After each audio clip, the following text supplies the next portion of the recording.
Mutton पकाउँछु सोचेर आज मैले मटन बनाउन थालेको होइन। अनि सुरुमा चाहिँ मैले मटनलाई छुट्टै भुटेँ। कराहीमा तोरीको तेल राखेँ अनि कराहीमा मजासँगले मटन भुट्न थालेँ। यसरी कराहीमा किन भुटेको भने कुकरमा भुट्दाखेरि राम्रोसँग भुटिँदैन, त्यही भएर मैले कराहीमा भुटेको है। यस्तो मजाले भुटिन्छ झन् कालो कराहीमा त। हजुरहरूले पनि एकातिर भुटेर एकातिर सिटी लगाउने ट्राई गर्नुहोला। अनि त्यस पछाडि मैले त मासु भुट्न छोड्दै गर्दा कुकरमा चाहिँ तोरीकै तेल राखेँ अनि त्यसमा चाहिँ जिरा पड्काएँ।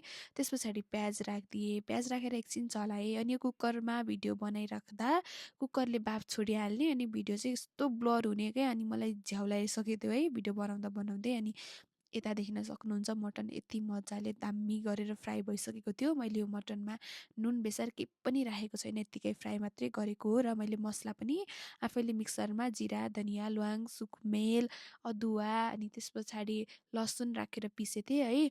अनि यो कुकरमा खालि बाफ छोडेको छोडे भिडियो बिगारेको बिगारै गरिराखेको थियो। यस्तो भयो क्या है। अनि त्यही पनि मैले पकाउँदैछु। अब चाहिँ यो सबै मरमसला पाकिसके पछाडि टमाटर चाहिँ अप्सनल हुन्छ। खसीको मासुमा टमाटर नराख्यो भने पनि मिठो नै हुन्छ। यता भुटिसकेको मासुलाई त्यही मसलामा मिक्स गरेर एकछिन चलाउने।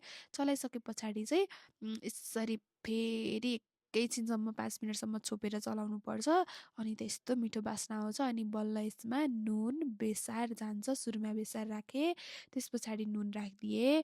नुन राखे पछाडि थोरै जिरा र धनियाँको मसला थोरै मात्र राखेँ। अनि सिटी लगाइसके पछाडि मासु रेडी भएको थियो र मैले मुलाको थेपे पनि बनाएँ।